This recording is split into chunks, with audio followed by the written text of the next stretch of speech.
Bush pushed. This is a U.S. alliance fundamentally, and they made the commitment Ukraine will become a member of NATO. The dodge was, okay, we won't give them exactly the roadmap right now, but Ukraine will become a member of NATO.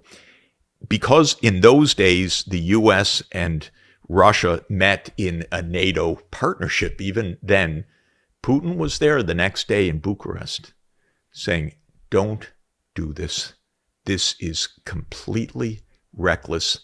Essentially, this is our fundamental red line. Do not do this. The U.S. can't hear any of this. This is our biggest problem of all, because the neocons who have run the show for 30 years believe the U.S. can do whatever it wants. This is the most fundamental point to understand about U.S. foreign policy. They're wrong. They keep screwing up. They keep getting us into trillion-dollar-plus wars. They keep killing a lot of people. But their basic belief is the U.S. is the only superpower. It's the unipolar power, and we can do what we want. So they could not hear Putin. Even that moment, they couldn't hear the rest of the Europeans. And by the way, they said Georgia would become part of NATO. Again, the only way to understand that is in this long-standing Palmerston-Brzezinski theory. This isn't just haphazard. Oh, why don't we take Georgia? This is a plan. Okay, the Russians understand every single step of this. So another thing goes awry. What goes awry? The Ukrainians don't want NATO enlargement. The Ukrainians don't want it. They're against it. The public opinion said, no, this is very dangerous. Neutrality, it's safer. We're in between East and West. We don't want this. So they elect Viktor Yanukovych, a president that says, we'll just be neutral. And that's absolutely the U.S.'s, oh, what the hell is this? Ukraine? They don't have any choice either. So Yanukovych becomes the enemy of the neocons, obviously. So they start working, of course, the way that the U.S. does. We got to get rid of this guy. Maybe we'll elect his opponent afterwards. Maybe we'll catch him in a crisis and so forth. And indeed, at the end of 2013, the U.S. absolutely stokes a crisis that becomes an insurrection and then becomes a coup. And I know, again, from firsthand experience, the U.S. was profoundly implicated in that. But you can see our senators standing up in the crowd like if Chinese officials came to January 6th and said, yes, yes, go. You know, how would we like it if Chinese leaders came and said, yeah, we're with you 100%. American senators standing up in Kiev saying to the demonstrators, we're with you 100%. Victoria Nuland famously passing around the cookies, but it was much, much more than the cookies, I can tell you. And so the U.S. conspired with a Ukrainian right to overthrow Yanukovych, and there was a violent overthrow in the third week of February of 2014. That's when this war started. This war didn't even start in 2022. It started in 2014. That was the outbreak of the war, was a violent coup that overthrew a Ukrainian president that wanted neutrality. When he was violently overthrown and his security people told him, you're going to get killed. And so he flew to Kharkiv and then flew onward to Russia that day. The U.S. immediately, in a nanosecond, recognized the new government. Oh, this is a coup. This is how the CIA does its regime change operations. So this is when the war starts. Putin's understanding, completely correct in this moment, was I'm not letting NATO take my naval fleet and my naval base in Crimea. Are you kidding? The Russian naval base in the Black Sea, which was the object of the Crimean War, and in its way is the object of this war, in Sevastopol, has been there since 1783. And now Putin's saying, oh, NATO's going to walk in? Hell no. And so they organize this referendum this is a Russian region, and there's an overwhelming support. We'll stay with Russia, thank you, not with this new post-coup government. An outbreak breaks out in the eastern provinces, which are the ethnic Russian provinces in the Donbass and Lugansk and Donetsk. And there's a lot of violence. So the war starts in 2014. So saying something's unprovoked in 2022 is a little bizarre for anyone that actually reads a normal newspaper to begin with. But in any event, the war starts then. And within a year, the Russians are saying very wisely, we actually don't want this war.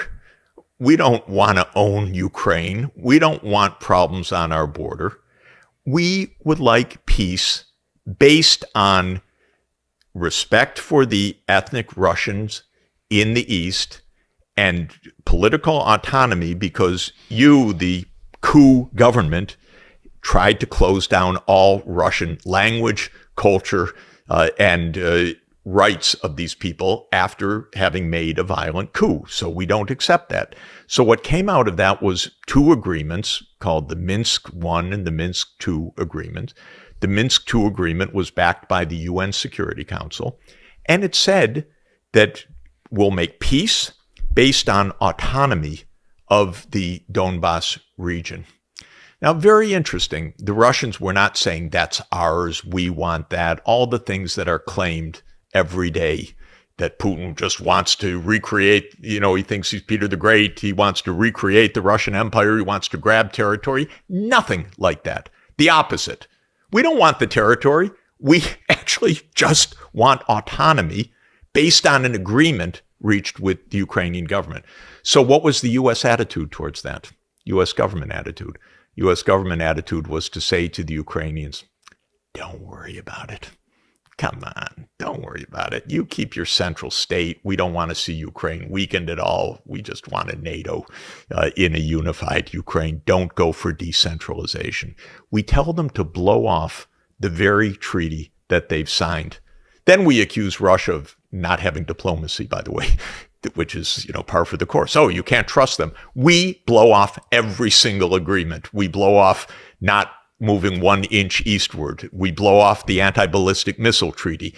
We have so many NATO-led wars of choice in between. I didn't even mention in Syria, CIA attempt to overthrow Assad, in Libya, and so forth.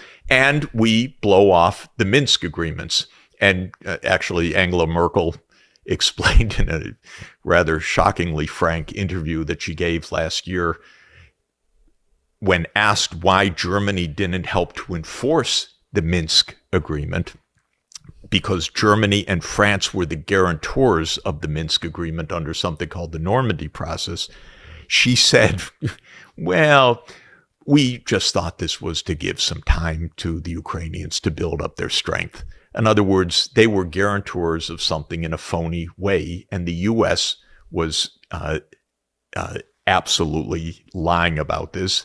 And I know senior Ukrainians who were in government and who were around the government who said to me, Jeff, we're not going to do that. Anyway, that was at gunpoint. We don't have to agree with that. So all that diplomacy was blown off.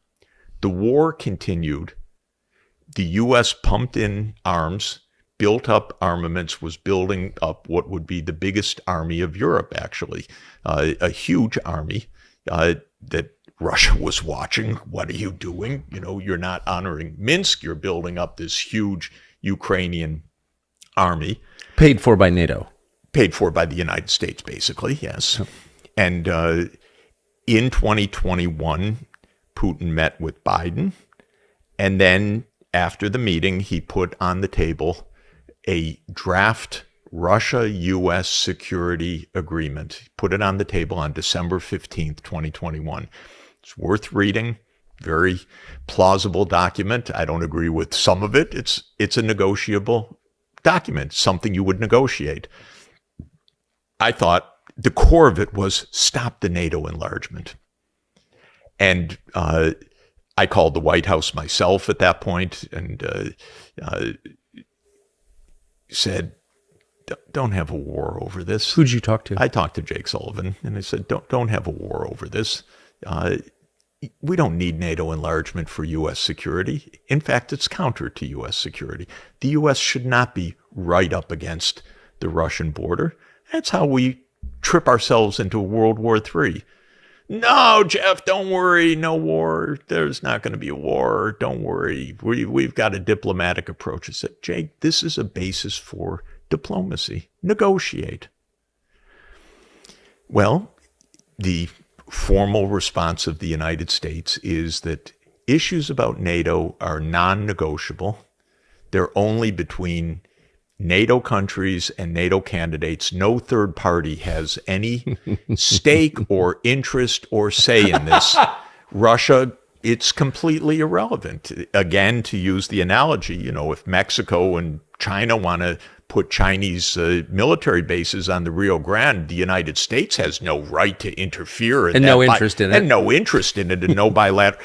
And this was the formal U.S. response in January 2022.